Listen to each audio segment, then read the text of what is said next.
नमस्कार, स्वदेश एजेंडा देख रहे हैं आप और मैं हूं आपके साथ राखी। देश में 2030 तक 17 करोड़ रोजगार पैदा होने के साथ 9.2 करोड़ नौकरियां खोनी पड़ सकती हैं, जिसके बाद 7.8 करोड़ नौकरियां ही सृजित होंगे। विश्व आर्थिक मंच के नौकरी सृजन प्रमुख टिल लियोपोल्ड का कहना है कि एआई और तेजी से हो रहे तकनीकी बदलावों के कारण श्रम बाजारों में परिवर्तन देखा जा रहा है और इस परिवर्तन से भारत के संदर्भ में चिंतन करने की जरूरत है, क्योंकि भारत को यहां टेक सप्लायर ना बताकर कंज्यूमर दिखाया गया है। ऐसे में 1/3 भारतीय कंपनियां डिग्री की जरूरत खत्म करके देश में मौजूद नॉलेज पूल से इंजीनियर हायर करने की योजना बना रही है। ऐसे में भारत का स्किल डेवलपमेंट कहां है, क्या है इसका मुख्य कारण, क्या स्किल गैप एक बड़ी चुनौती है? इसी पर चर्चा को आज हम आगे बढ़ाएंगे। उससे पहले देखिए ये रिपोर्ट।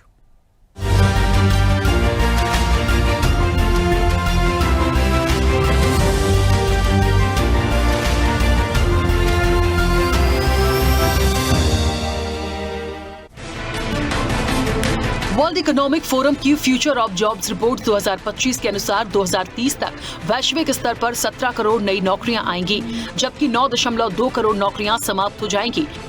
जिन नौकरियों में वृद्धि होगी उनमें सॉफ्टवेयर डेवलपर, नर्सिंग प्रोफेशनल से लेकर खेतीहर मजदूर शामिल हैं। जिन नौकरियों में गिरावट आएगी उनमें कैशियर, क्लर्क, अकाउंटेंट से लेकर सिक्योरिटी गार्ड तक शामिल हैं। विश्व आर्थिक मंच की फ्यूचर ऑफ जॉब्स रिपोर्ट 2025 में बताया गया है कि ये बदलाव मुख्य रूप से तकनीकी विकास, हरित ग्रीन बदलाव, आर्थिक और डेमोग्राफिक परिवर्तनों की वजह से आएंगे। नियोक्ताओं को उम्मीद है कि 2030 तक नौकरी बाजार में जरूरी 39% प्रमुख कौशल बदल जाएंगे। ये बदलाव भले ही बड़ा हो, लेकिन 2023 के मुकाबले 44% से कम है।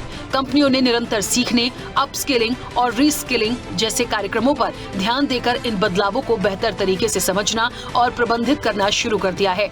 आने वाले 5 वर्षों में टेक्निकल स्किल्स सबसे तेजी से महत्वपूर्ण बनेंगे, जिनमें आर्टिफिशियल इंटेलिजेंस यानी एआई और बिग डेटा, नेटवर्क और cyber security, technological literacy, technical skills के साथ क्रिएटिव थिंकिंग, सहनशीलता, फुर्ती, जिज्ञासा और सीखने की क्षमता देखी जाएगी।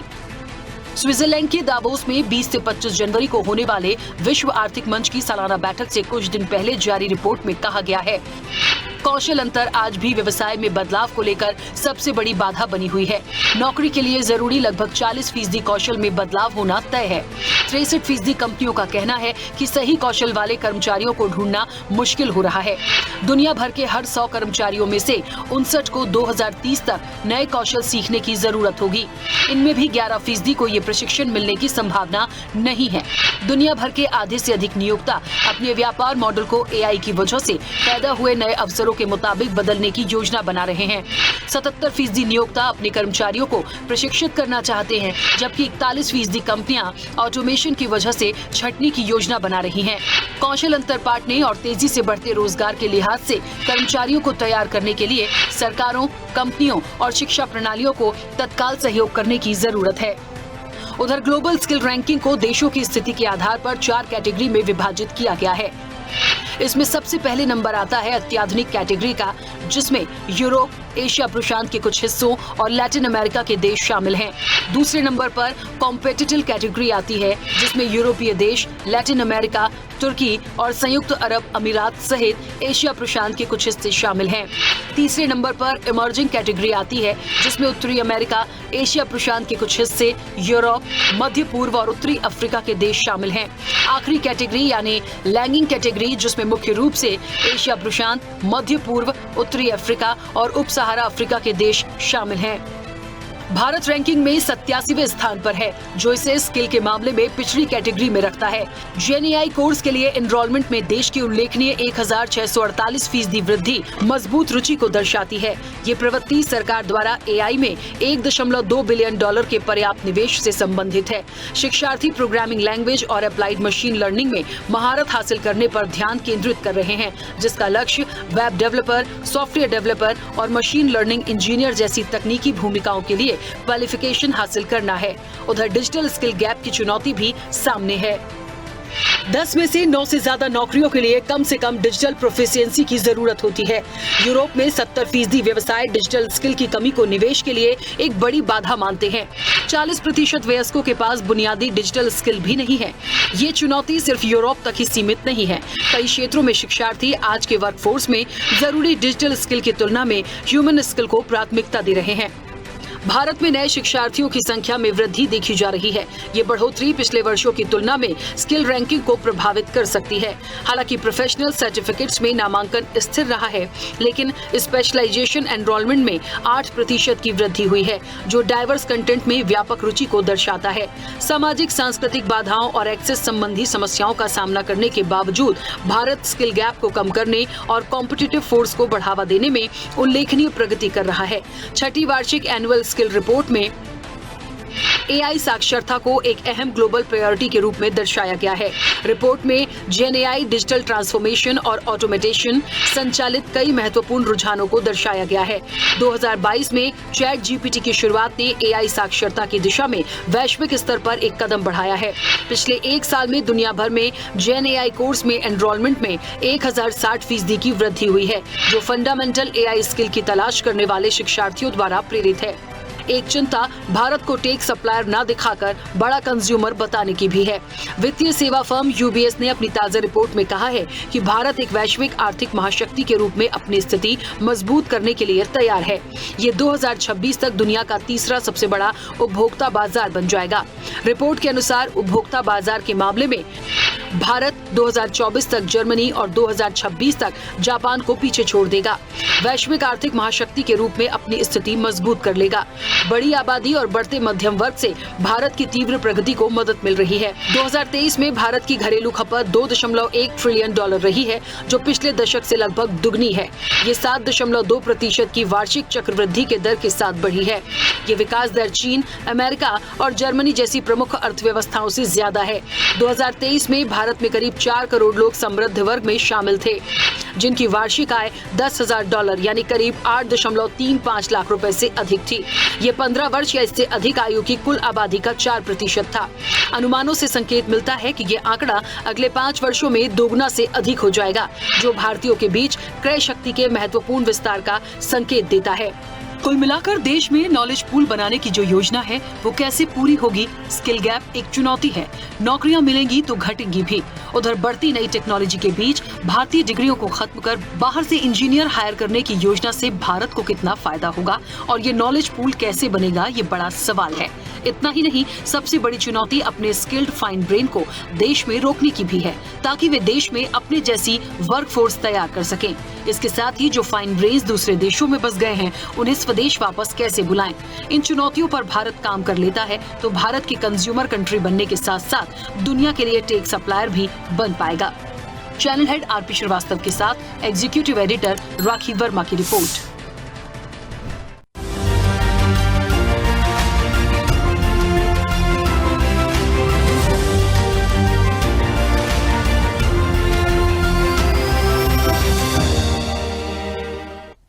चलिए, तो कहीं ना कहीं एक भारत में नॉलेज पूल की बात हो रही है, एक योजना जिसको लेकर चले हैं, कितना सफल हो सकते हैं, हम कितने पास हैं उससे कितने दूर हैं, ये एक महत्वपूर्ण पहलू होगा आज की इस चर्चा का। एक सबसे बड़ी बात ये है, यूथ जो है करीब करीब आप अभी की आबादी को देख लीजिए, कम से कम कुल आबादी का 35% हिस्सा युवा है, यानी 48 करोड़ युवा हैं। अब उन 48 करोड़ में यदि आप चले जाइए और उन लोगों का एक पूरा रिकॉर्ड देखिए, और जिस चर्चा पे आज हम बैठे हैं उसमें एजुकेशन पॉलिसी जो होगी वो अपनी महत्वपूर्ण भूमिका निभाएगी, उसमें क्या आगे हो सकता है, ये सारी चीज़ों का समावेश होगा।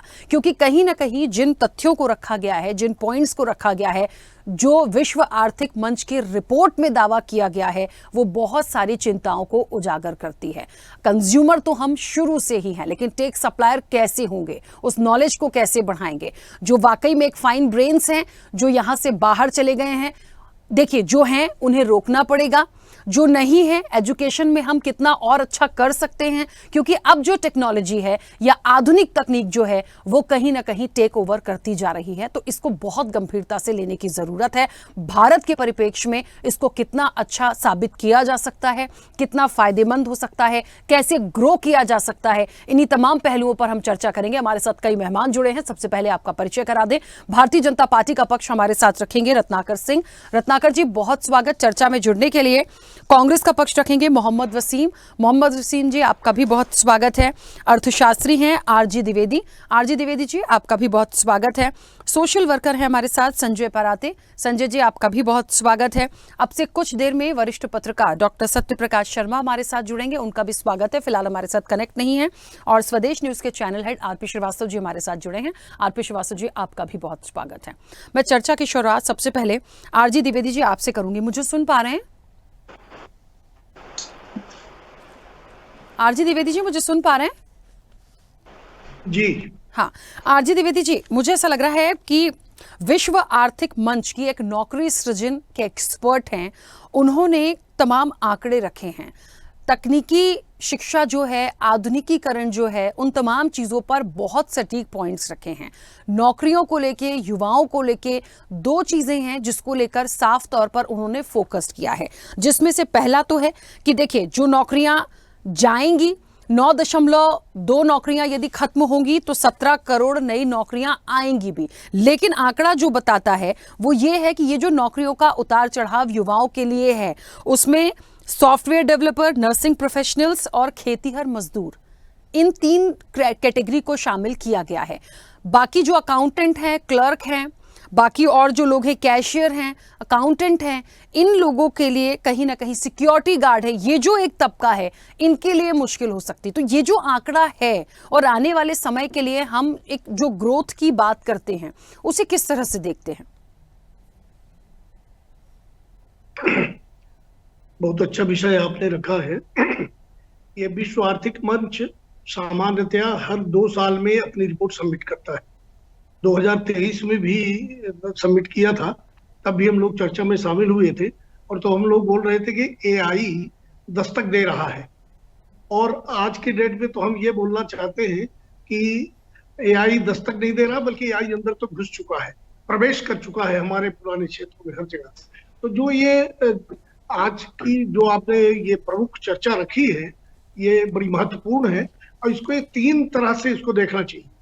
एक तो ये देखना चाहिए, जैसा आपने बताया, कि कितने जॉब जाएंगे और कितने जॉब आएंगे। तो जो आने वाले जॉब हैं, जो नए जॉब हैं, वो 7.8 करोड़ के करीब पैदा होंगे। पर अब वो जिस तरह के जॉब पैदा होंगे, उस तरह की स्क्रीनिंग हमको करने की आवश्यकता पड़ेगी।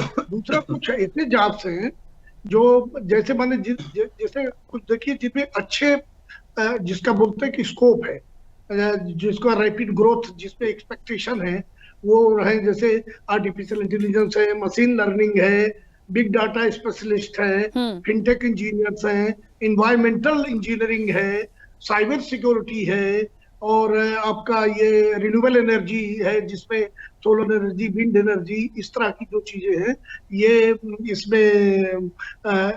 इसमें ग्रोथ एक्सपेक्टेड है। और जो नौकरियां खतरे में हैं, पहले भी हम लोगों ने चर्चा की थी, बहुत सारी उसमें खत्म भी हो गई, जैसे data entry operator, accounting, ticket collector, और आपके कैशियर, इवन दफ्तरों में जो ऑफिसेज में executive assistant, personal assistant, administrative assistant, ये सब खत्म होने पे हैं, और खत्म हो रहे, धीरे धीरे खत्म हो जाएगी। तीसरी ये ग्रुप जो है, वो ये बोलता है कि नौकरियों का स्वरूप बदल जाएगा। वो माने करीब 39% कोर स्किल जॉब है जिनका स्वरूप बदल जाएगा।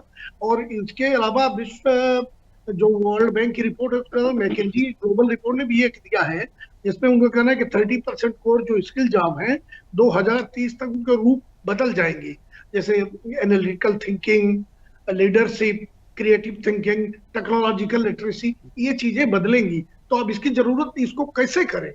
अभी देखिए, बिना एआई के जो हमारी वर्तमान शिक्षा प्रणाली है, एक रिपोर्ट ये है कि 48%, रफली 50% लड़के युवा इंजीनियर्स वो एम्प्लॉयबल नहीं है, नौकरी लायक नहीं। तो अब इसके करने के लिए, नौकरी लायक बनाने के लिए, पहले जब उड़ाने में नहीं थे तो इसमें तो और खतरा है। तो इसके लिए पहले हमारी जो फैकल्टीज हैं, जो इंस्टीट्यूशंस हैं, उनको हमको ट्रेन अप करना पड़ेगा। तो इसलिए इसके लिए skilling, reskilling and up skilling. Skilling माने कौशल का ज्ञान देना, हाँ, और रीस्किलिंग माने जो उनका है उसमें उसको और बढ़ाना, उसको माने मौजूदा जो कौशल है उसको बदलना, उसके जिस तरह बदलना का। और जो अप स्किलिंग है माने मौजूदा कौशल जो है उसको उन्नत करना। तो इसमें लोग लग भी गए हैं हमारा, आपका जैसे विप्रो, इन्फोसिस, आपका आईटीसी, ये लोग अभी उस तरह से काम शुरू भी कर दिए हैं। लेकिन अभी इसको बहुत करने की जरूरत है और समय से करने की जरूरत है। नहीं तो कहते हैं ना कि समय न लगाओ तय करने में कि आपको क्या करना है, समय न लगाओ तय करने में कि आपको क्या करना है, वरना समय तय कर देगा कि आपका क्या करना है। बिल्कुल। इसलिए समय के हिसाब से इसको करने की आवश्यकता है। ठीक है, चलिए वापस आऊंगी। संजय जी, मुझे सुन पा रहे हैं? जी जी, आप संजय जी सुन पा रहे हैं? हाँ, आपकी आवाज मुझ तक आ रही है। संजय जी, मेरे आपसे 2 सवाल हैं। एक तो ये 41% कंपनियां ऐसी हैं जो छंटनी की योजना बनाती हैं। दूसरी चीज ये कि स्किल गैप को एक बड़ी चुनौती माना जा रहा है और स्किल डेवलपमेंट को लेकर मुझे लगता है भारत में हम बहुत सारी चीजों पर काम करते हुए देख चुके हैं, लगातार किया जा रहा है। ये अपने आप में सबसे बड़ी चुनौती है। लेकिन उस स्किल डेवलपमेंट के लिए हम कहां पीछे हैं, जो आज इतनी बड़ी चुनौती बनकर ये हमारे सामने है। आज एआई जैसी जो चीजें आई हैं, डेवलप हो चुकी हैं, मैं ये नहीं कहूंगी कि डेवलप हो रही हैं, हो चुकी हैं, और उसी के लिए हम चिंतित हैं कि ये तमाम चीजें जो आने वाले समय के लिए, आज जिस नॉलेज पूल पर हम बात कर रहे हैं, यहां से जो हमारा ज्ञान था, जो बड़ी बड़ी भारतीय डिग्रियां हैं, उन सबको एक तरफ करके हमें दूसरी तरफ जाना पड़ रहा है। हमें दूसरी जगह से वो एक्सपर्ट हायर करने पड़ेंगे, वो इंजीनियर्स हायर करने पड़ेंगे। तो हम कहां हैं? ये हमारे लिए, हमारा जो डेवलपमेंट एक बड़ी चुनौती जैसा है। आप कैसे समझते हैं इस विषय को? देखिए, पहली बात तो ये है कि विश्व आर्थिक मंच बहुत महत्वपूर्ण मंच है, लेकिन मैं ये कहना चाहूंगा कि ये आम जनता का मंच नहीं है। ये मंच है विभिन्न देशों सरकारों का और वहां रहने वाले पूंजीपतियों का, कॉर्पोरेट्स का। ये मिलकर तय करते हैं कि ये जो टेक्निक बदल रही है, इस टेक्निक का किस तरीके से ज्यादा उपयोग करते हुए ज्यादा से ज्यादा मुनाफा कमाया जाए, और इस मुनाफा कमाने के लिए किस तरीके से विभिन्न देशों की नीतियों को प्रभावित किया जाए, सरकारों को प्रभावित किया जाए। और ये जो पूरा जो नई अर्थव्यवस्था का जो दौर चल रहा है, जिसमें उदारीकरण शामिल है, निजीकरण शामिल है, वैश्वीकरण शामिल है, इन तमाम चीजों का उपयोग करते हुए मुनाफा कमाया जाए। तो ये जो एआई है, ठीक है कि हमारे जीवन के बहुत से क्षेत्रों को वो प्रभावित करती है, और जो नई टेक्निक आ रही है उस टेक्निक के अनुसार समाज को ट्रेंड करने की भी जरूरत पड़ती है, ट्रेंड होते भी है। इसके पहले भी जितनी भी टेक्निक्स आई है, समाज को ट्रेंड किया गया है। लेकिन मुख्य सवाल ये है कि ये टेक्निक किनके हाथों में? ये टेक्निक जिन लोगों के हाथों में है, उनका ध्येय इससे ज्यादा मुनाफा कमाना है। और इसलिए आप देखेंगे, जितने रोजगार पैदा नहीं हो रहे हैं, उससे ज्यादा बेरोजगारी पैदा होगी, और कुल मिलाकर ये जो सकल बेरोजगारी, वो सकल बेरोजगारी बढ़ेगी। विश्व आर्थिक मंच के पास इस बात का कोई जवाब नहीं है, कोई रास्ता नहीं है कि पूरी दुनिया के स्तर पर जो बेरोजगारी बढ़ रही है, उस बेरोजगारी को इस तरीके से कम किया जाए। फॉर एग्जाम्पल, मैं आईएमएफ के आंकड़े बताना चाहता हूं, जो आपके लिए भी हमारे लिए भी बहुत ही विश्वसनीय आंकड़े होंगे। आईएमएफ का कहना है कि पिछले साल वैश्विक बेरोजगारी की दर 5.1% थी। इस साल वैश्विक बेरोजगारी की दर 5.2% रहने वाली है। इसका मतलब है कि बेरोजगारी बढ़ेगी। इसका मतलब है कि विश्व आर्थिक मंच इस बेरोजगारी की समस्या को सुलझाने के लिए इसके पास कोई रास्ता नहीं है। और हमारी असली चिंता यही है कि तमाम तकनीक आ रहे हैं, ये तकनीक आम जनता के श्रम को सुलभ करते हैं, इस मायने में कि उनकी मेहनत कम हो, समाज के लिए लगे। लेकिन जब तक हमारे पास जो कुछ भी आय हो रही है, उस आय के पुनर्वितरण के लिए कोई कल्याणकारी पुनर्वितरण का कोई रास्ता नहीं है, तो बड़े पैमाने पर विश्व के स्तर पर और हमारे देश में भी आर्थिक असमानता बढ़ेगी। और कितनी भी तकनीक है, आर्थिक असमानता बढ़ने का मतलब ही है कि हमारे देश में भी बेरोजगारी बढ़ेगी। तो सवाल इन टेक्निक के आने के साथ साथ ये जो बढ़ती हुई बेरोजगारी है, इस बेरोजगारी का किस तरीके से मुकाबला किया जाए। और हमने देखा है पिछले 10 सालों में कि मोदी सरकार आई थी इस वादे के साथ कि हर साल 2 करोड़ बेरोजगारी रोजगार पैदा करेंगे, बल्कि हम देख रहे हैं कि इन 10 सालों में 2014 की तुलना में ज्यादा बेरोजगारी है। तो सवाल ये है कि रास्ता क्या है इन तमाम तकनीकों के आने के बाद। आप कितना भी समाज को पुनर्शिक्षित कर लीजिए, आप केवल उसके मुनाफे को बढ़ाएंगे पूंजीपतियों के, आम जनता की समस्या का समाधान कहीं पर हमको नहीं दिख रहा है। ठीक है, चलिए संजय जी वापस आऊंगी क्योंकि सत्यप्रकाश जी अभी हमारे साथ कनेक्ट नहीं है।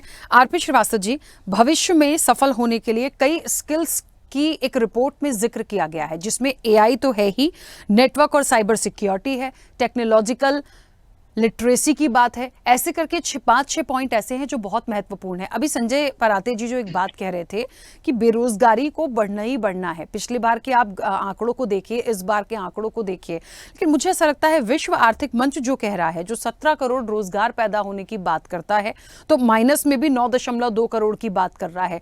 दूसरा जो ग्राफ उन्होंने अपनी रिपोर्ट में पूरा दिया हुआ है कि किस सेक्टर को फायदा है, किस सेक्टर को बहुत ज्यादा नुकसान हो जाएगा। और ये जो टेक ओवर कर रहे हैं, ये जो 6 पॉइंट है, जो भविष्य में ये स्किल्स बहुत जरूरी हैं, क्या हम उसके लिए सक्षम हैं?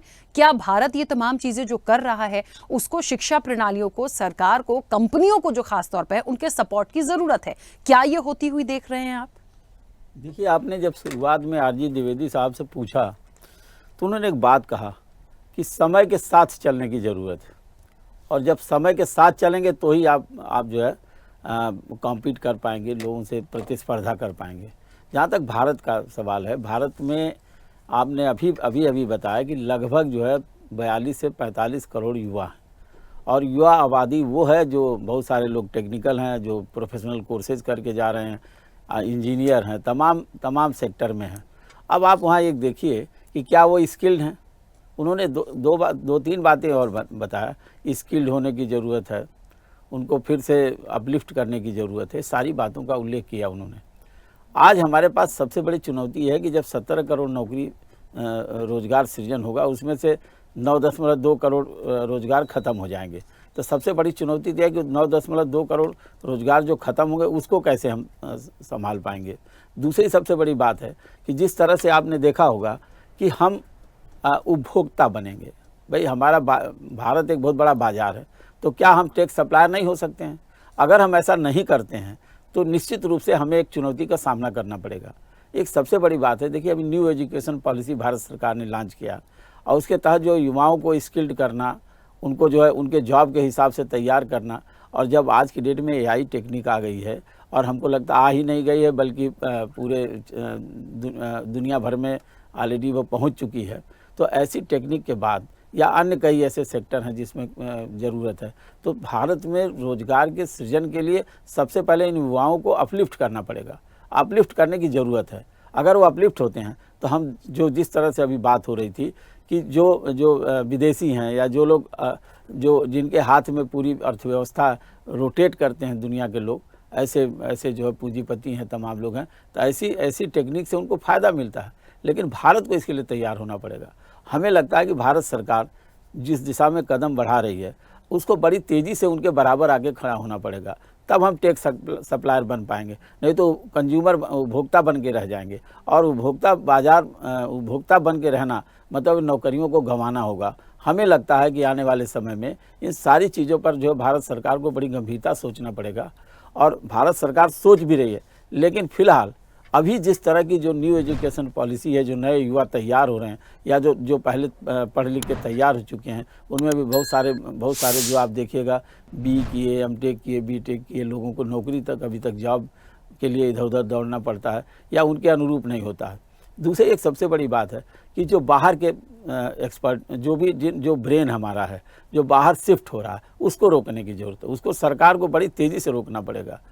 बजाय कि टेक्निकल लोगों को हायर करने से बेहतर है कि अपने देश में इतने टेक्निकल लोग हैं जिनको बाहर जाने ही नहीं दिया जाए, तो शायद वो और भी फायदे का होगा। और हमें लगता है कि आने वाले समय में सरकार को इस दिशा में सोचना होगा। अगर सरकार गंभीर नहीं होती है तो निश्चित रूप से हम दौड़ में पीछे रह जाएंगे, और जिस रफ्तार की बात द्विवेदी जी कर रहे हैं उस रफ्तार में अगर हम पीछे रह गए तो निश्चित रूप से बेरोजगारी बढ़ेगी, हमारी विकास की गति रुकेगी। इन सारी चीज़ों को भी समझना पड़ेगा। बिल्कुल। रत्नाकर जी मुझे सुन पा रहे हैं? रत्नाकर जी, कई एक्सपर्ट्स अपनी बात रख रहे हैं। मुझे लगता है ये विषय एक ऐसा है, देखिए विश्व आर्थिक मंच को जो अपने आंकड़े देना है, जो उन्होंने दिया, और जो चीज़ें आती हैं वो हमेशा आएंगी, बैठक क्योंकि होती है उनकी समय समय पर, ये तमाम चीज़ें हैं। लेकिन भारत के परिप्रेक्ष्य में जब बात आएगी तो जाहिर तौर पर एक जिम्मेदारी सरकार की सबसे बड़ी होगी, क्योंकि इसमें शिक्षा प्रणाली भी है, वो कंपनियां भी हैं जो जॉब्स दे रही हैं, और सबसे बड़ी बात सरकार की क्या भूमिका है, क्योंकि एक रोड मैप वहां से जाता है, आप उसके लिए कितना वर्कआउट कर रहे हैं। तो मुझे लगता है एक सरकार की क्या महत्वपूर्ण जिम्मेदारी है। राखी जी, जो कंसर्न आज इस डिबेट में दिखाया गया है वह बहुत ही उम्दा है, और आने वाले जनरेशन्स के लिए वो किस तरह से हम एक रोड मैप तैयार करेंगे और उनको किस तरह से स्किल्ड में जो है वो तब्दील करेंगे जिससे कि उनको ज़्यादा से ज़्यादा रोजगार मिले और जो है भारत एक विकसित भारत की श्रेणी में आकर खड़ा हो। इसके लिए सरकार जो है पूरी तरह से गंभीर है, और मोदी जी ने कहा है कि हम 2047 तक जो है विकसित भारत की संकल्पना को साकार करेंगे। और देखिए, सिर्फ कह देने मात्र से ऐसा नहीं होता है।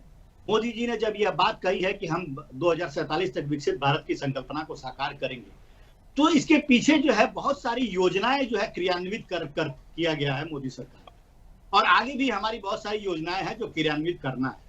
क्योंकि जब तक हम देश में स्किल्ड लेबर नहीं जब तक प्रोड्यूस करेंगे, तब तक हमारा देश जो है वह एक मैन्युफैक्चरिंग हब या स्किल्ड जो है हब ये बनकर तैयार नहीं होगा।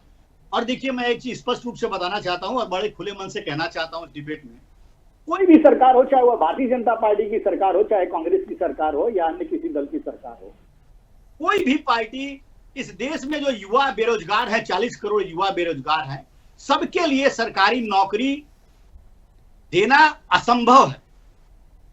इसी सोच को देखते हुए, इसी परिपाटी को देखते हुए मोदी सरकार ने जब ये मोदी सरकार आई, उसी समय से मोदी सरकार ने यह इनिशिएटिव लिया कि चलो हम रोजगार से लेकर के स्वरोजगार की तरफ बढ़ें।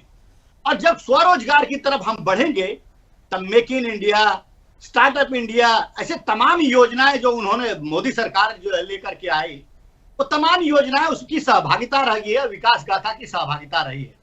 और राखी जी, मैं बता दूं कि 2027 तक जिस तरह से हमारी इकोनॉमी जो है बढ़ रही है, 2027 तक वह जो दिन दूर नहीं है जब हम विश्व की तीसरी अर्थव्यवस्था हम बनने की तरफ अग्रसर हैं।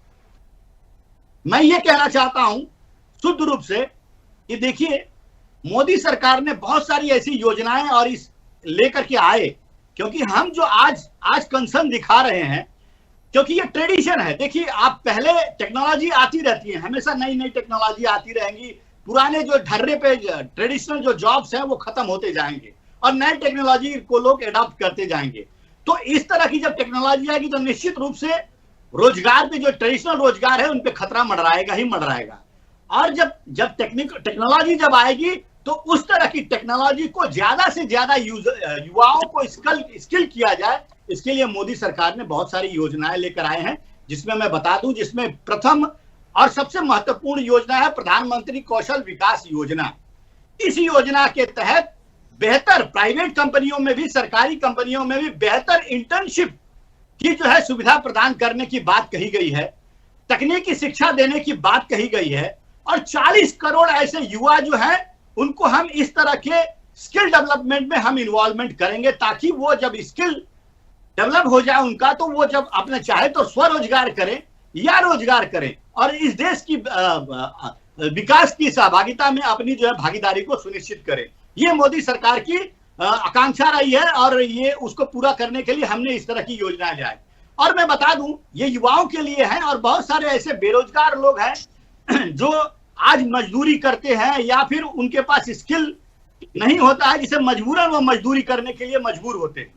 ऐसे में प्रधानमंत्री जी ने विश्वकर्मा योजना की जैसे योजनाएं लेकर आए, जिसमें लोगों को ट्रेनिंग देने का काम किया जाएगा, जिसमें ITI के तहत उनको शिक्षा देने की काम की जाएगी, ट्रेनिंग देने का काम किया जाएगा। ऐसे 13,000 करोड़ का बजट जो है का प्रावधान मोदी सरकार, और 140 ऐसी जातियां हैं जो विश्वकर्मा योजना में समाहित हैं, और उन जाति के जो छोटी जातियां हैं, उन जातियों के लोगों को जो है ट्रेन करके और उनको स्वरोजगार की तरफ हम आगे बढ़ाने के लिए पूर्णतया जो है हम कार्यरत हैं, और हमें पूरा उम्मीद है कि हम अपनी जो योजना है उस योजना में जरूर सफल होंगे। दूसरी चीज मैं कहना चाहूंगा, मेरे पास कुछ आंकड़े हैं राखी जी, मैं उन आंकड़ों को दिखाना चाहता हूं, बताना चाहता हूं कि किस तरह से मोदी सरकार जो है गंभीरता के तहत जो गंभीर है इन सब चीजों में, शिक्षा में स्पेशली किस तरह से गंभीर है। आज मैं आंकड़ों में बता दूं कि आज जो देश में हमने पिछले 10 वर्षों में शिक्षा में बहुत महत्वपूर्ण जो है एक आयाम हासिल किया है। हमने इस देश में 390 नई यूनिवर्सिटी जो है वो खोले हैं, यानी कि प्रतिदिन हमने 2 नए कॉलेज खोले हैं और हर हफ्ते हमें एक नई यूनिवर्सिटी खोली है। ये मोदी सरकार में हमने किया। इस देश में हमने पिछले 10 साल में 7 नए IITs, 7 IIMs, 15 एम्स, 16 IIIT जैसे टेक्निकल जो है कॉलेजेस हमने खोले हैं, जिससे कि युवाओं को अच्छी शिक्षा और तकनीकी शिक्षा हासिल किया जा सके। मेडिकल कॉलेज इस देश में पहले 387 थे 2014 से पहले, और आज मेडिकल कॉलेज जो है इसी 10 वर्ष के दौरान 780 मेडिकल कॉलेज हमने खोले हैं और 90,000 हमने पोस्ट क्रिएट किए हैं। रत्नाकर जी, ठीक है, लेकिन इन योजनाओं में, इन नंबर्स में जो आप बता रहे हैं, और वाकई में जिस तरीके से विश्व आर्थिक मंच की जो रिपोर्ट है, आज यदि 41% कंपनियां छटनी की योजना बनाती हैं, भाई वो छटनी होगी तो वो कहाँ जाएंगे? स्किल डेवलपमेंट की जो बात हो रही है, जो आप कह रहे हैं कि तमाम योजनाएं हैं उसको हम ग्रो कर रहे हैं, बढ़ाएंगे, हम तमाम चीज़ें कर रहे हैं, चलिए मान लिया जाएगा, लेकिन जो नई टेक्नोलॉजी है जो दूसरी चीज़ों को ख़त्म कर देगी और इनकी इम्पोर्टेंस बढ़ जाएगी, क्या उतना हम सक्षम हो पाएंगे? ये एकदम से नहीं हो पाएगा। देखिए, आरजी द्विवेदी जी ने एक बहुत अच्छी बात बोली थी कि समय के साथ तेजी से बढ़ना होगा, उस रफ्तार में कमी लाएंगे सब कुछ पीछे छूट जाएगा। तो आज ये एक चिंता का विषय इसीलिए है, इसीलिए हम उस दिशा में जा रहे हैं। ठीक है, 1 सेकंड में रोकूंगी। मोहम्मद वसीम जी मुझे सुन पा रहे हैं? छोटी छोटी प्रतिक्रिया एक आ जाए, फिर मैं आ रही हूँ। रत्नाकर जी बस 1 मिनट। मोहम्मद वसीम जी म्यूट किया है सर? नमस्कार राखी। हाँ, अभी आपकी आवाज आ रही है। मोहम्मद वसीम जी, सरकार को क्या करना है, शिक्षा प्रणालियों को क्या करना है, और जो कंपनियां हैं उन्हें क्या करना है? करना इन्हीं लोगों को है, इनके अलावा कोई कुछ नहीं कर पाएगा, क्योंकि सरकार अपनी तमाम योजनाओं के माध्यम से उसको ग्रो करने का काम करेगी। जो कंपनियां हैं उनको यदि छटनी करनी है तो उनके पास कोई ऐसी वजह होगी छटनी करने की, वो भी वहां चलिए। न्यू एजुकेशन पॉलिसी है, शिक्षा की दृष्टि से आप कितना ज्यादा स्किल और चीजों को कर पाएंगे, मुझे लगता है ये तीनों लोगों को मिलकर करना है। कांग्रेस की भूमिका देखिए, यहां पे थोड़ा सा पॉलिटिकल में नहीं होंगी, लेकिन क्योंकि एक विपक्ष होता है, आप भी इस देश के एक नागरिक हैं, हम उस दिशा में जाएंगे। एक भारत में नॉलेज पूल को लाने की बात कर रहे हैं, हम कितना अपने आप को उससे दूर और पास मानते हैं, जो एक चर्चा है, क्योंकि आप भी एक इस देश के नागरिक एक हिस्सा है। तो अपनी प्रतिक्रिया दीजिए पहले। नमस्कार राखी जी, आपको, आपके सभी व्यूअर्स को और सभी को पैनलिस्टों को मेरा नमस्कार। मैं किसी भी टॉपिक पे शुरू करूंगा उससे पहले मैं आपको एक तस्वीर दिखाना चाहता हूं। आप इस तस्वीर को गौर से देखिए। ये इस देश का युवा है, ये इस देश के युवा की तस्वीर है, और क्या हाल हो रहा है इस देश के युवाओं का, ये किसी से छुपा नहीं। इसके बाद मैं आपको, जो मैंने अपने साथी भाजपा के प्रवक्ता को बड़े गौर से सुना, उन्होंने कई चीजों पे बात बोली, लेकिन उनकी 2-3 बातों को मैं जरूर दोहराना चाहूंगा। उन्होंने बहुत ही बार बार एक शब्द पे उन्होंने जोर दिया, वो था स्वरोजगार। स्वरोजगार यानी कि खुद सरकार ये मान रही है कि अब नौकरी देने का हमारा कोई इरादा नहीं है, हम दे भी नहीं पाएंगे, आप अब अपना काम खुद कर लो। वैसे भी मोदी जी का पकौड़े तलने वाला तो किस्सा सब जानते ही हैं कि उन्होंने कहा ही था कि वो भी अपने आप में एक रोजगार होता है। दूसरी बात, इन्होंने एक बात और बोली कि 40 करोड़ युवा इस समय जो हैं वो बेरोजगार हैं, और सबको रोजगार देना असंभव है। ये इन्हीं के कहे हुए शब्द हैं। तो ये खुल के बता रहे हैं कि भैया सरकार के भरोसे आप नहीं रहें, अब आपको जो करना है अपने दम पे करें, आप पकोड़े तलें, आप भीख मांगे, आप कुछ भी करें। तो ये खुला जो है एक जो सरकार है हमारी, जो सत्ता में इस समय बैठी है, ये उनके प्रवक्ता का बयान है। खैर मैं इसके आगे आपको बढ़ता हूं। जब आप बात करते हैं कि हम नौकरी कैसे बनाएंगे, या जो भी एआई टेक्नोलॉजी है वो इस समय पूरे हमारे देश में अच्छी तरह से आ चुकी है और एक अपना पूरा सेटअप बना चुकी है, नौकरियां छटनी भी होंगी, ये भी बात मानता हूं, लेकिन उस दिशा में सरकार ने क्या किया है या क्या आगे कर रही है। अभी भाजपा के प्रवक्ता ने एक बात और कही कि हम 2047 यानी कि आज अगर मैं 2025 में बैठा हूं तो मैं 2047 यानी 22 वर्ष और इंतजार करूं एक विकसित देश के लिए, अपनी नौकरी के लिए, अपने घर चलाने के लिए। अगर आज मुझे घर चलाना है तो मैं आज क्या करूंगा, कल क्या करूंगा, उसका कोई जिक्र नहीं है, क्योंकि कोई प्लानिंग है ही नहीं, किसी तरह की कोई प्लानिंग नहीं है, केवल और केवल ढकोसला है, सिर्फ हवाई बातें हैं। अगर आप डेटा पे बात करने जाएं तो आप एक एक डेटा इस समय आप उठा के देख लें, चाहे वो जीडीपी का हो, चाहे वो ग्लोबल हंगर इंडेक्स हो, चाहे वो पासपोर्ट इंडेक्स हो, हर चीज में इस समय देश पीछे जा रहा है। और ऐसा नहीं है, लेकिन ये बड़े ही अच्छे तरीके से, एक बहुत अच्छी इनके पास एक कहते हैं कि छड़ी है, जादुई छड़ी, जिसे घुमाते हैं और मीडिया, सोशल मीडिया में चला देते हैं कि भैया देश तो विकास कर रहा है। विकास कर रहा है तो ये बात बताइए, आप 80 करोड़ लोगों को राशन क्यों दे रहे हैं फ्री में? क्यों नहीं आपने जॉब्स क्रिएट करे? क्यों आप युवाओं पे लाठी भांप रहे हैं? आप देखें ये युवा, इनकी क्या गलती है? इनकी गलती क्या है? सिर्फ ये नौकरी मांग रहे हैं? क्या गलत कर रहे हैं इस देश में? क्या इनका अधिकार नहीं है? क्या इन्होंने पढ़ाई नहीं करी? लेकिन नौकरी नहीं है। इन्होंने वादा किया था 2014 में, बहुत बड़े बड़े इनके भाषण चले, बहुत बड़े बड़े एडवर्टीजमेंट चले, बहुत हुई, अब की बार मोदी सरकार रोजगार। हाँ वसीम जी बोलिए, प्लीज कंप्लीट कीजिएगा जल्दी से जी। तो रोजगार पे बड़े बड़े वादे किए गए, क्या हुआ? 2 करोड़ रोजगार हम हर साल देंगे। आज 11 साल हो गए मोदी सरकार को, 22 करोड़ नौकरियां इस समय दे देनी चाहिए थी। क्या हुआ? कुछ नहीं पता। और ये इन्होंने बहुत बड़े बड़े जो एक और इन्होंने बात करी कि इन्होंने इतने एम्स बनाए, कौन से, दरभंगा वाले, वो सब उनकी तस्वीरें किस तरह चली हैं मीडिया में, आप लोगों ने खुद चलाई हैं, वो किसी से छुपा नहीं है। और मैं आपको एक चीज बताता हूं, इस समय सबसे बुरा हाल किसका है? सबसे बुरा हाल इस समय एमएसएमई का है। सबसे बुरा हाल क्या कर रही है सरकार उनके लिए? कुछ नहीं। जितने छोटे उद्योग हैं बंद हो रहे हैं। मैं आपको एक चीज बहुत ही प्रैक्टिकली बता रहा हूं, आप खुद भी अपने आसपास में नोटिस करिए, आज का युवा क्या कर रहा है। आज का युवा सिर्फ ई रिक्शा चला रहा है, बैटरी रिक्शा चला रहा है और जोमेटो पे और स्विगी पे खाना डिलीवरी कर रहा है, क्योंकि उसके पास नौकरी सरकारी भूल जाइए, प्राइवेट सेक्टर में भी अच्छी नौकरी जो हमें अपने आसपास सब जगह मिल जाएगी। और उसका एक ही वजह है, फिर मैं आपको एक तस्वीर साझा करूंगा। ये वो तस्वीरें हैं जो आपके व्यूअर्स को दिखाना बहुत जरूरी है। जब तक आप उद्योगपतियों से नहीं निकलेंगे और आप देश के गरीब, देश के जो युवा हैं उनके लिए आप नहीं काम करेंगे, उनके लिए नहीं सोचेंगे, देश इसी तरह से पीछे जाता चला जाएगा, युवा इसी तरह सड़कों पर आएगा। और एक चीज मैं अपनी बात कह के बात खत्म करना चाह रहा हूं, इससे ज्यादा आप देखिए हमारा देश किस पे डिपेंड है? एग्रीकल्चर, खेती, किसानी पर। किसानों के क्या हाल है किसी से छुपा नहीं है। इस समय किसान धरना दे रहा है, एक बंदा भूख हड़ताल कर बैठा है, पता नहीं कब उसकी आखिरी सांस हो जाए, लेकिन सरकार के कानों पे जूं तक नहीं रेंग रही है। तो ये इस समय के मौजूदा हालात हैं, इससे हमें लड़ना है और इसी पे ही सरकार को जवाब देना है। 2047 की बात मत करिए, मुझे बताइए शाम को मेरे घर में रोटी कैसे आएगी? आप उस पे जवाब क्यों नहीं देते? ठीक है मोहम्मद वसीम जी, मैं इसका भी जवाब लूंगी। एक छोटी सी प्रतिक्रिया, क्योंकि हमारे साथ सत्यप्रकाश शर्मा जी भी जुड़ गए हैं, वरिष्ठ पत्रकार हैं। सत्यप्रकाश शर्मा जी, आपका भी बहुत स्वागत है इस चर्चा में जुड़ने के लिए। एक बड़ा महत्वपूर्ण चर्चा चल रही है।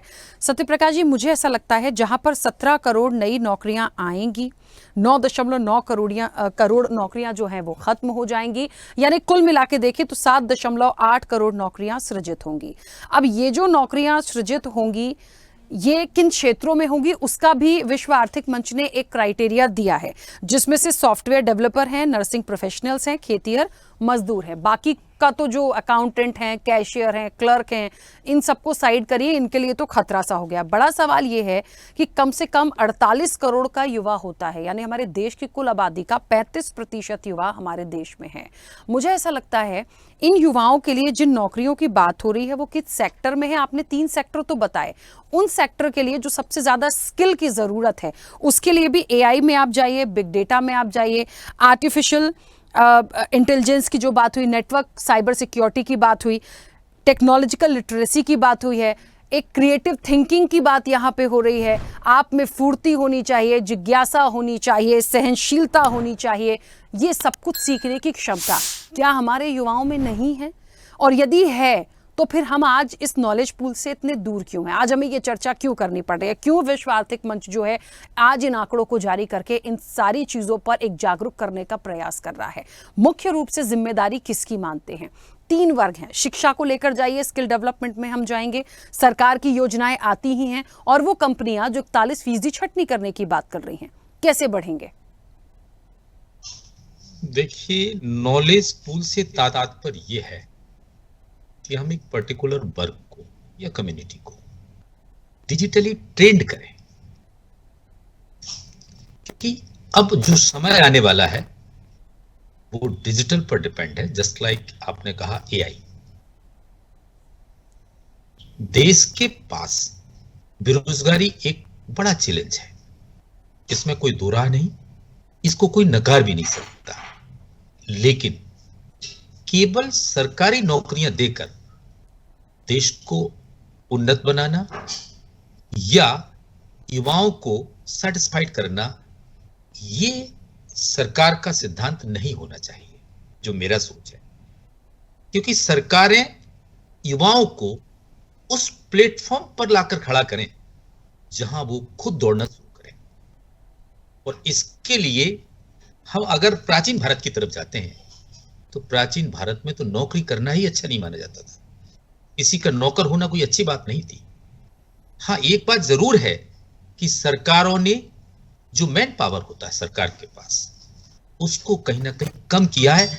अगर जनसंख्या बढ़ रही है तो उस हिसाब से सर्विसेज ऑफ डिलीवरी की संभावना भी बढ़ेगी, तो गवर्नमेंट में नए द्वार भी खुलने के आना चाहिए। लेकिन केवल गवर्नमेंट सेक्टर यानी पब्लिक सेक्टर से ही हम युवाओं को रोजगार नहीं दे सकते। अगर इस कंसेप्ट पे कोई सरकार चलती, क्योंकि ये देश कोई यूरोप का कंट्री नहीं है जहां पॉपुलेशन बहुत कम है, ये मेजर पॉपुलेशन वाला देश है। यहां पर केवल सरकारी नौकरियों के आधार पर हम ये नहीं कह सकते कि हम युवाओं को रोजगार दे पाएंगे। हाँ, ये जरूर है कि अगर हम एआई में ट्रेंड करेंगे, डिजिटली उन्हें एडवांस बनाएंगे, तो निश्चित रूप से वो अपना खुद का भी कुछ काम कर सकेंगे। आपने कोविड के दौरान एक चीज देखी होगी, क्या लोग घर से बाहर निकले? नहीं निकले, लेकिन बावजूद भी उनका घर गृहस्थी परिवार चला। तो उसमें कहीं ना कहीं इंटरनेट या इंफॉर्मेशन टेक्नोलॉजी का बड़ा उपयोग करते हुए हम उस मुकाम तक पहुंचे कि लोग सरवाइव कर पाए। तो मेरा कहने का तात्पर्य यह है कि अगर छटनी होती है, लेकिन अगर स्वरोजगार उत्पन्न होंगे, आपने गांधी की एजुकेशन फिलॉसफी पढ़ी होगी, उनकी एजुकेशन फिलॉसफी थी जॉब ओरिएंटेड, यानी शिक्षा में कहीं ना कहीं जॉब को शामिल किया जाए, यानी कि जॉब आधारित शिक्षा हो। यही कहीं ना कहीं न्यू एजुकेशन पॉलिसी में इस चीज पर फोकस किया गया है। तो मेरा कहने का तात्पर्य है कि देश को, युवाओं को स्किल्ड बनाने की तरफ, जिससे कि वो किसी पर मोहताज ना हो। जैसा कि हमारे पॉलिटिशियंस कहते हैं या सरकारें कहती हैं, चाहे वो स्टेट की हो या यूनियन गवर्नमेंट हो, कि हम लोगों को, युवाओं को ऐसा बनाने की तरफ ले जा रहे हैं, जिसके लिए कई बड़ी स्कीम्स भी लॉन्च की गई हैं। उन स्कीम्स का वो फायदा उठा पाए और अपने आप को एंटरप्रेन्योर बना पाए, वो किसी को नौकरी देने वाले बने, ना कि नौकरी लेने वाले। तो निश्चित रूप से समस्या का समाधान होगा। देखिए, एआई का अगर उपयोग बढ़ेगा तो निश्चित रूप से मैन पावर तो कम होगा। तो क्या एआई का उपयोग अन्य देशों में नहीं हो रहा है? क्या वहां भी मैन पावर कम हो रहा है, लेकिन वहां समस्या इसलिए खड़ी नहीं हो पा रही कि वहां जनसंख्या कम है, वहां ये बड़ा चैलेंज नहीं है। पर हमारे देश में ये बड़ा चैलेंज है। तो मेरा ये मानना है कि पैरेलली दोनों चीज अपनी स्थिति को देखते हुए, इस देश की स्थिति को देखते हुए साथ साथ चलना चाहिए। सरकार का फोकस सरकारी नौकरी, देखो देश में एक चीज बड़ी वैसी है कि आज हम अपनी बेटी को लड़का देखने जाते हैं, ये मध्य भारत की बात कर रहा हूं, तो लोग क्या देखते हैं कि वो सरकारी नौकर हो, प्रायोरिटी उसको देते हैं कि सरकारी नौकर हो। प्राइवेट चाहे कितना भी बड़ा कमाता हो उसकी तरफ ध्यान नहीं देंगे, क्योंकि हम ये मानते हैं कि उसकी लाइफ वहां सिक्योर्ड होगी, सेफ होगी। तो ये जो सोच जब तक हिंदुस्तान के अंदर है, तो हम जब तक सरकारी नौकरियों की तरफ या अपने खुद की जो स्टार्टअप्स हैं डालने की तरफ उतना बेहतर तरीके से नहीं जा पाएंगे। ठीक है। हाँ, एमएसएमई पर फोकस देश का हो, जिससे छोटे हर स्थानीय स्तर पर भी, देखिए यहां मैं नेशनल डिबेट का इश्यू है, लेकिन एक जिक्र जरूर करना चाहूंगा।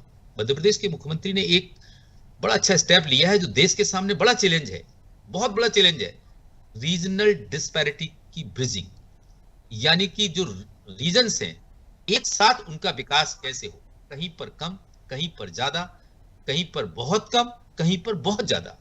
अगर बराबर एक साथ क्षेत्र विशेष की जो अपॉर्चुनिटीज हैं उनका एडवांटेज लिया जाए और हम वहां पर उनके हिसाब से जो वहां पर ग्रोथ है उसको लेकर अगर आगे बढ़ते हैं, तो ये मान के चलिए कि ऐसे प्रयोग अगर सरकारें करें तो हम क्षेत्र विशेष में ही पलायन को भी रोक सकते हैं, वहां रोजगार भी दे सकते हैं और देश को अन्य देशों के सामने बराबरी पर लाकर, या जो 5 ट्रिलियन की इकोनॉमी के बारे में जो बात देश कर रहा है उसकी तरफ हम ले जा सकते हैं। क्योंकि ये भी पक्की बात है कि ये देश वो देश है जो यंगेस्ट कंट्री है, और जो देश आगे बढ़ रहे हैं, टॉप 5 में शामिल हैं, उन देश में वो शक्ति नहीं है। और युवा जहां होता है, अगर उसका यूटिलाइजेशन प्रॉपर कर लिया जाए, उसका यूज सही कर लिया जाए, तो ये ना केवल उनको रोजगार देगा, ठीक है सत्य प्रकाश जी, मुझे रोकना पड़ेगा सर। ठीक है, ताकत के रूप में खड़ा करें। बिल्कुल। चलिए, एक महत्वपूर्ण सवाल संजय जी आपसे मेरा, क्योंकि ये जो एक नौकरियों में वृद्धि होगी, जो एक क्राइटेरिया रखा गया है जिसे मैं वापस से ला रही हूँ, एक इसमें ना बात आई है खेतीहर मजदूरों को शामिल किया गया है। सॉफ्टवेयर डेवलपर तो हैं ही, इंजीनियर्स की बात हो गई, नर्सिंग प्रोफेशनल्स की बात हो गई, जिनमें ना नौकरियों की ग्रोथ को बढ़ाएंगे। क्योंकि किसानों का एक मुद्दा यहाँ पर अभी निकल कर आया था, तो मैं आपसे इसलिए पूछ रही हूँ कि खेतीहर मजदूरों में आप यदि एक गुंजाइश देखते हैं, या यहाँ नौकरियों की गुंजाइश को बढ़ाने के लिए आप एक, यदि विश्व आर्थिक मंच अपनी रिपोर्ट में बात कर रहा है, कैसे बढ़ाएंगे? स्थितियां तो बहुत अलग दिखती हैं किसानों की, यहाँ पर किस तरह से जा सकता है, इसमें कैसे नौकरियां आगे बढ़ाई जा सकती हैं? देखिए, पहली बात तो ये है कि हमें हमारे देश की अर्थव्यवस्था को समझना पड़ेगा। हमारे देश की अर्थव्यवस्था कृषि प्रधान अर्थव्यवस्था है, और मोदी नामा में हमने सुना, वो खुद ही एक्सेप्ट कर रहे हैं कि 40 करोड़ बेरोजगार है।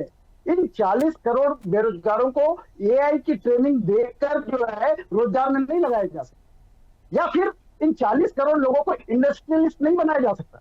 यदि सभी को ही रोजगार देने वाले ही बन जाएंगे तो रोजगार लेने वाला कौन बचेगा इस देश में? और ये बहुत खतरनाक बात है कि आप बताइए कि कृषि के क्षेत्र में खेत मजदूरी की संभावना बढ़ रही, कृषि मजदूर बढ़ेंगे। अब आप बताइए कि ये खेत मजदूरों में जो बढ़ोतरी होगी वो किसकी कीमत पर होगी? ऊपर से तो नहीं सकते। निश्चित रूप से जो है किसानों की कीमत पर खेत मजदूर बढ़ेंगे। इसका मतलब है कि किसान बर्बाद होंगे, और किस प्रक्रिया के तहत बर्बाद होंगे? जिस तरीके से हमारे देश में कृषि क्षेत्र का कारपोरेटीकरण किया जा रहा है, तो किसानों के हाथ से बड़े पैमाने पर जमीन छीन जाएगी, कारपोरेटों के हाथ में जाएगी, और कारपोरेट उन्हीं किसानों को कृषि मजदूर के रूप में अपने टुकड़ों में, खेतों में काम करवाएंगे। तो ये जो खतरनाक बात है, उसको जो है वो ध्यान देने की जरूरत है। मुख्य चीज ये है कि यदि हमारे देश की अर्थव्यवस्था को बढ़ाना है तो किसानों को उनकी मेहनत के पूरे पैसे देना पड़ेगा। और स्वामीनाथन कमीशन के बारे में, जिसके बारे में 2014 का भाजपा का वादा था कि C2 प्लस 50% के आधार पर न्यूनतम समर्थन मूल्य दिया जाएगा, आज 10 साल के बाद उन वादों से मुक्त कर रहे हैं। जिस वादे के आधार पर किसानों ने अपना, संयुक्त किसान मोर्चा ने अपना आंदोलन वापस लिया था, आज वो फिर आंदोलन करने पर मजबूर है। ठीक है। यदि कृषि क्षेत्र नहीं बढ़ेगा तो हमारे देश में घरेलू मांग नहीं बढ़ेगी, लोगों के हाथ में पैसे नहीं रहेंगे तो, और फिर आप चाहे कितना भी AI कह लीजिए, कितनी भी तकनीक की बात कर लीजिए, अरे खरीदेगा कौन? हमारे देश की जनता खरीदेगी ना। पैसे नहीं रहेंगे तो उत्पादन का क्या होगा? कौन उस उत्पादन को खरीदेगा? ठीक है, उत्पादन को खरीदने वाला चलिए संजय जी, समय बड़ा तेजी से बढ़ रहा है, मेरे दो महत्वपूर्ण प्रश्न हैं जी। वो रह जाएंगे प्लीज। हाँ, एक सेकंड मैं रुक रही हूँ। रत्नाकर जी बस एक सेकंड रुकेगा। आरजी द्विवेदी जी से महत्वपूर्ण सवाल, क्योंकि अर्थशास्त्री हैं। आरजी द्विवेदी जी, मुझे बस दो बातें आपसे पूछनी है। पहला तो ये है, मैं हमेशा, क्योंकि जब भी आप चर्चा में मेरे साथ होते हैं और आर्थिक रूप से हम जब कुछ बात कर रहे होते हैं, बड़ा जरूरी है, यहाँ पर 59% पेशेवरों को सीखना होगा रोजगार परक नया कौशल, जिसको हमने शुरुआत में ही जिक्र किया था। तो ये जो नया कौशल सीखने की बात है, 59% का आंकड़ा एक रिपोर्ट में आता है, तो जाहिर तौर पर इसको गंभीरता से लेके जाने की जरूरत है। किस तरह से बढ़ेंगे, किन चीजों को, किन टेक्नोलॉजी को लेकर आना है। दूसरी चीज, गवर्नमेंट की जो स्कीम है जिसका रत्नाकर जी भी जिक्र कर रहे थे, make in India, made in India, skill development, तमाम चीजों पर सरकार काम कर रही है, हम मानते हैं। ये कितनी सक्षम है? जिन योजनाओं को गिनाया गया, मैं खामियां किसी की नहीं निकाल रही हूं, लेकिन हमें देखना पड़ेगा कि क्या वो इतना ज्यादा सक्सेस हो पाई हैं। यदि होती तो क्या हम इस आंकड़े पर होते? आपका प्रश्न बहुत महत्वपूर्ण है। और आपने देखिए, आपने शुरू में कहा कि 17 करोड़ जो जॉब है, उसमें से 9.8 करोड़ जो है वो एग्जिस्टिंग जॉब चले जाएंगे, लेकिन 7.8 करोड़ जॉब क्रिएट होंगे। तो ये जो जॉब क्रिएट होंगे, देखिए क्या है, टेक्नोलॉजी जब आती है, जैसे शुरू में कंप्यूटर का था कि कंप्यूटर आ जाएगा तो बड़ी बेरोजगारी बढ़ेगी, लेकिन हम लोगों ने उस लाइन में सक्षम किया, और जिन लोगों ने कंप्यूटर सीखा, ज्यादा सीखा, कम सीखा, आधा सीखा, तो भी सबको रोजगार मिलता चला गया। अब उसी तरह से इसमें भी, AI में भी है कि वो आपका सही कहना है कि 59% वर्कर्स को रीस्किलिंग या आप स्किलिंग करनी पड़ेगी। और जो ये रत्नाकर सिंह जी बता रहे थे कि इतने इंजीनियर्स हुए, इतने हो रहे, बहुत अच्छी बात है, ये बहुत अच्छे हो रहे हैं, लेकिन इनके क्वालिटी पे ध्यान दिया जाना चाहिए। नंबर इतने इंजीनियर पढ़ लिए वो नहीं है, उसमें से 50% रोजगार देने लायक नहीं है। तो इसलिए और वो चीज पढ़ाई जाए, जिसको स्किल गैप एनालिसिस कहते हैं, वो चीज पढ़ाई जाए कि जो पढ़ने के बाद उसको रोजगार मिलेगा। वो जैसा वसीम जी बोल रहे थे, सरकारी नौकरी क्या उतना, तो शर्मा जी भी उस बात पे ठीक से बताया कि सरकार पेपरलेस ऑफिस होने की बात चल रही है, तो वो सरकारी नौकरी और उसमें तो होने का ही नहीं। इसलिए जो री स्किलिंग, अप स्किलिंग होने की जरूरत है। और दूसरा, 70% टैलेंट न्यू स्किल से आए। तो ये जो 70% का फिगर है, इसको हमको पकड़ने की आवश्यकता है। और देखिए अभी आज क्या है, जो विकसित देश है, जो हायर इकोनॉमी वाले कंट्रीज हैं, उनके जॉब में 51% है, और जो विकासशील देश है वो 49% है। लेकिन जो विकासशील देश है, उनका वर्क फोर्स में बढ़त हो रही है और उनके वर्क फोर्स कम हो रही है। तो ये जो 2047 जो विकसित भारत की अपन कल्पना कर रहे हैं, तब उसमें ये कहा जाएगा कि माने 59% जो वर्क फोर्स काम में रहेगी वो विकासशील देशों की रहेगी और 41% विकसित देशों की बचेगी। तो माने 2/3 वर्क फोर्स जो है वो इंडिया और अफ्रीका से आएगा। ये विश्व बैंक की इसी रिपोर्ट में जो ठीक है। आरजी द्विवेदी जी, रोकूंगी क्योंकि रत्नाकर जी समय मांग रहे हैं और वक्त हो भी गया है, तो मुझे लगता है थोड़ा वक्त उनको दूं क्योंकि वो बहुत देर से अपनी बात रखना चाह रहे हैं। रत्नाकर जी बोले। एक ही लाइन इसलिए कहना ये चाहते हैं कि कश्ती है पुरानी पर दरिया बदल गया, तो हमको अपनी कश्ती को बदलना पड़ेगा कि जो दरिया से मैच कर सके। जब तक उसको हम नहीं अपना स्किल डेवलपमेंट नहीं करेंगे, तब तक हम और स्किल गैप एनालिसिस नहीं करेंगे, ये आंकड़े बहुत हो जाएंगे। हम बढ़ के इंजीनियर नहीं पैदा करें तो बेरोजगार पैदा। ठीक है सर, ठीक है। तो इसलिए रत्नाकर जी प्लीज अपनी बात रखिए। फैकल्टी सर ठीक है जी। राखी जी, देखिए आपने प्रश्न किया था मेरे से और उसका जवाब आरजी द्विवेदी जी ने दे दिया। आपने किया था कि AI का जब प्रचलन ज्यादा बढ़ जाएगा तो किस तरह से हम रोजगार देने में सक्षम होंगे, तो मैं वही उत्तर देना चाह रहा था कि कंप्यूटर जब हमारे देश में आया था तो बहुत सारे बुद्धिजीवियों ने कहा था कि कंप्यूटर आने से हमारे देश में रोजगार जो है छिन जाएगा। लेकिन आजकल देखिए हमारे डेली बेसिस में कंप्यूटर का कितना बड़ा सदुपयोग जो है साबित हुआ है। और उसी तरह से मैं कहना चाहूंगा कि AI टेक्नोलॉजी भी हमारे देश में जब आई है और आगे जब इसका एडवांस स्वरूप देखने को मिलेगा तो बहुत सारी चीजें जो लाइफ में आसान हो जाएंगी। और मैं यही कहना चाहूंगा जो अभी हमारे भाई हमारे ऊपर आरोप लगा रहे थे कांग्रेस पार्टी के मोहम्मद वसीम साहब जी, तो इन्होंने कुछ भी आंकड़ों के साथ ये नहीं बताया कि इन्होंने यूपीए शासनकाल में कितना बेहतर किया और एनडीए से कितना बेहतर किया, ये आंकड़ों में कहीं नहीं बता पाए। शुद्ध रूप से यहाँ पे बैठ करके और जिस तरह से मंच पे भाषण देना होता है उस तरह से इन्होंने भाषण दिया और जनता इनको बार बार जवाब देती आ रही है और आगे भी जवाब देगी और मुझे उसका जवाब देने की जरूरत नहीं है। लेकिन मैं मुझे लगता है भूमिहर किसान ये जो नॉलेज पूल है ये आप दोनों उधर राजनीतिक रूप से ले जाएंगे, ठीक है? एक सेकंड, क्योंकि देखिए समय हो गया है, 1 मिनट रुकेगा। आरपी श्रीवास्तव जी, बहुत संक्षिप्त प्रतिक्रिया आपकी। ये जो स्किल गैप की बात आरजे द्विवेदी जी कह रहे थे, इसको कैसे फुलफिल करेंगे? उस जगह पे नहीं आ रहे हैं सटीक, जो मुख्य पॉइंट है। हाँ, बिल्कुल सही कहा आपने कि उस जगह पर नहीं आ रहे। नॉलेज पूल का जहाँ तक सवाल है और जिस तरह का गैप बताया जा रहा है, भाई स्किल डेवलपमेंट के साथ अगर पूरे जो भी वर्क फोर्स हमारी है अगर उसको जोड़ेंगे नहीं या उसको आगे नहीं बढ़ाएंगे तो निश्चित रूप से परेशानी तो खड़ी होगी, बेरोजगारी बढ़ेगी। जहाँ तक कंप्यूटर के बाद का जो जिस तरह से रोजगार हुआ, एआई के साथ भी होगा।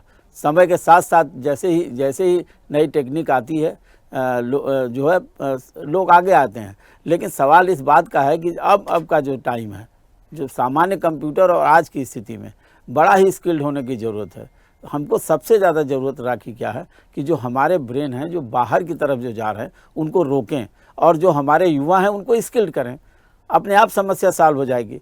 हमारे देश में इतने युवा हैं और आज की डेट में लगभग जो है अगर इतनी बड़ी वर्क फोर्स किसी देश के पास 40-45 करोड़ युवाओं की है, अगर उनको कर दिया जाए तो निश्चित रूप से हर युवा रोजगार भी ढूंढेगा।